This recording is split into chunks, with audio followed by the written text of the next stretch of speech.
The thing I was going to talk to you about was I did my next stand-up show will be Oh Shit, I'm 60. It's 2 years away. Nice. I went into AI and I said, write a script about turning 60 in the style of Richard Herring. And I hoped it would be a full show, and it came back, and it wasn't very much, and it wasn't very good. And it also had, after every joke, it said, wait, pause for audience to laugh. And then it said, the audience go wild. And every joke was absolutely fucking terrible. So, and it's supposedly basing it on watching your specials and stuff. It's quite interesting. So it thinks the audience has gone wild in your specials after every joke. It's quite interesting. It wasn't very like anything I'd any of my stuff. It was really. I'll see if I can. Did you say Richard Pryor by accident? No, it definitely wasn't Richard Pryor. It wasn't good. Let me see if I could just find it. Because also then someone got AI to criticize it, and the crit of it was much better than the actual thing. Is any of it going to form any part of the show, do you think? No. Even talking about this? I mean, that's the only thing you thought. I recorded it and put it up on YouTube because I thought that'd be funny. I can't actually find the... here it is. Okay, so they call it 60 Seconds to Laugh, The Art of Aging. Richard Herring walks on stage grinning widely. Yeah, they do that, don't they? I've seen a few people do AI stuff. They always give stage direction. Yeah. Good evening, everyone. Yes, that's right. I've hit the big 60. It's a wonderful age. I mean, I do feel wiser. Well, slightly. Right. Apparently, struggling with that gag. Apparently 60 is the new 40. That's what I keep hearing. But who comes up with these new ages? Is there a committee? Hello, yes, we're here to evaluate age thresholds. Ooh, 60. Let's push that back a couple of decades. Audience laughs. You made me think of a joke. It's a kind of an AI joke. They say 60 is the new 40. What am I, driving past a school? There you go. You can have that one if you want. That's me going into ChatGPT mode. But anyway, it's like, I just love it says audience nods and chuckles. They nod, don't they, when you do stand-up? Yeah. The audience nod a lot. They nod a lot and they nod at each other, nudge each other, elbow each other and say, he's right. Anyway, it ends. Thanks for celebrating 60 with me. Remember, we're all just a little bit ridiculous, no matter the age. Now, who's ready for cake? The audience erupts with laughter and applause as he walks off stage smiling. It's so good. I mean, but then the better thing was someone put it into AI to review it, and I don't know if this is true because it's too. It means that reviewers are out of a job, but comedians aren't. This isn't really a Richard Herring voice. It's more like an after-dinner speech written by a corporate event chatbot. There's no real bite or risk here. Richard Herring, if we're assuming you're parodying his style, thrives on weirdness, self-deprecation, uncomfortable truths, and clever callbacks. The script plays everything incredibly safe. It's cliche-riddled. 60 is the new 40. My body's like a second-hand car. Kids these days. So it's like this, and then it tells the audience when to laugh. There's something weirdly smug about a script that assumes audience laughs. So it's got this really good takedown of the other thing. So that's weird for AI though. That it's like that's almost like it's self-aware. Yeah, I don't know. It knows it's rubbish. It might have just been someone pretending. It's because it's such a good. That criticism sounds like it's written in an AI voice as well. Yeah, it does. Yeah.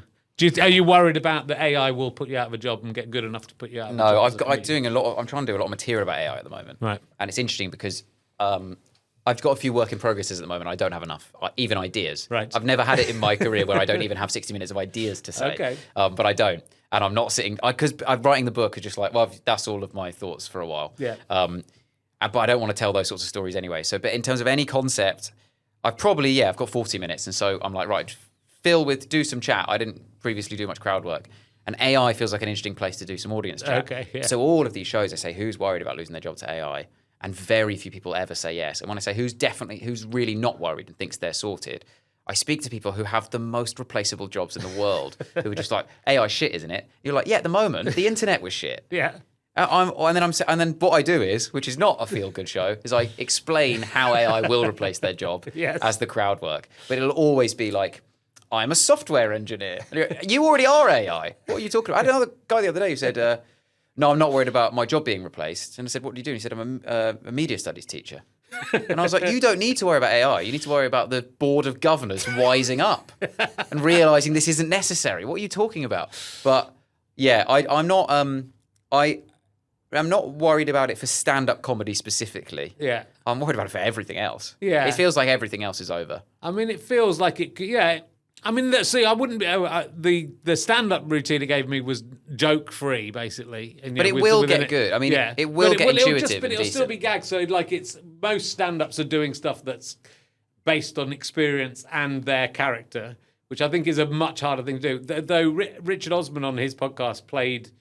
There's all these fake bands. Yes, now yeah. And he Velvet just, something, or whatever it's called. And he just played something that he'd made up that he put in, and you go, it's not good, but it sounds like it's real, and it sounds good. You would hear that on the radio and go, oh, there's some. Well, the reason I'm not worried about stand-up wise is because it's about people go and watch a stand-up because of who the person is. Yeah. And the jokes are need to be good, but that's not what you could just read the jokes then. Yeah. You know what I mean? There's got to be a bit of personality. It's got to be a bit of who this is and expectation of that person. And so far, AI doesn't seem like it can deliver stuff very well. No. And it's just not what people want in art, where they're aware of it. It would have to get quite good, but I think it will change filmmaking massively. Yeah. And it'll put loads of people in that sort of stuff out of a job. It might make more films get made, though. Yeah, so it's going to become really cheap. Let's say they go, we don't need to go and spend 500 million on this drone shot on this explosion because we can just make it. Yeah. But can you still write it? Yeah. But then there's that not me just being like, hopefully writers keep their jobs and stunt people don't. But I think those kind of films are so formulaic. I think they'd be really easy for AI. They would be, yeah. Whereas, there's already books that say these are the beats you need to hit to write one of these films. There's that Save the Cat book that basically says on page 14, get to here and then page 90 is where your twist happens and all of this sort of stuff. Inciting incident, and you go, that's AI. That is AI. So that's that way of doing it, and you'll see so many films, and you go, they've read that book, or they're just copying another film that's read that book, Which and so if you see a film that doesn't do those things, it's actually quite interesting. Or just cleverly buries it and it makes it subtle when. It just has some surprises. It's just you don't. I used to really love films, and I don't. Really, you hardly ever see something now where you go, oh, that's interesting. Or there's different. A gloss to the streamer films that feels fake, that feels AI already. So but it would be interesting. It is interesting to think, oh, I could put something together that I've created and not have to worry about filming that and spending all the money on it. So there's AI podcasts, isn't there? Can't you? Yeah, this is an AI podcast. Don't they make it? Don't they do it where your algorithm can go? You can type in a thing and it makes a podcast about it. Oh God! You can say, "I'm worried about this," and then it will just have two American voices going, analyzing everything about that and talking through it and being like, "Some people are worried about these things, but let's talk about the pros and the cons." And then they just plays it to them. Oh God! See, I think comedy might be the last thing that it can do if it ever manages to do it, because I think it can't be funny because you can do you can get jokes and you can spot. But I've seen occasional little sitcom clips that have been done, and you kind of go, that would that kind of formulaic sitcom that does work as a formulaic sitcom. I think I know what you mean. The sorts of things you're talking about, and it will be gags that are almost like airplane type jokes, right? Yeah. Where there's just a confusion. But I think people have typed the jokes in and then just got AI to make the visuals. Maybe. But those jokes are just in the ether anyway. They just exist. I still don't think it writes very good ones of those. No, but a good sitcom is the same as a good stand-up. It's not just a load of jokes. Yeah. It's about the characters and it's about the relationships. Yeah, and AI will never understand what it is. But will it not? Human. This is what I say. Is what I think is it can't right now, and it's inconceivable that it can right now. But there must have been so many things about the internet that were inconceivable at the start. Yeah. I mean, the way technology has progressed. An email must have been completely... Sorry, I can send that to Australia in 1 second. A bank transfer. Yeah. Oh, I can just send that money to there in 1 second. Less than that. And it's just done. And that does exist. And you go, that must have been completely inconceivable when all of this stuff started out. I've lived through it all. Exactly. So surely it's the same that we go, AI will never make me laugh.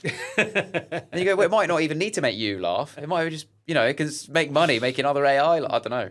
But I don't know. Basically, I'm worried about it, okay, is what I'm saying. Okay. We could get some AI audience members, though. That would really help me out. That would be helpful for me. So, as long as they're actually paying for the ticket. Got to pay the money. They've got to transfer the money across. It's interesting, but you're exactly right that the number of things. But I still think that about a lot.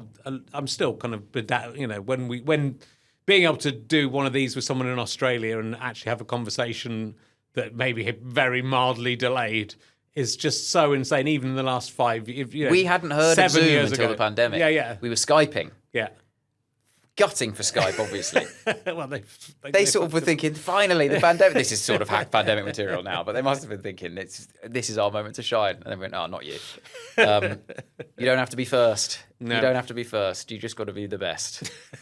AI.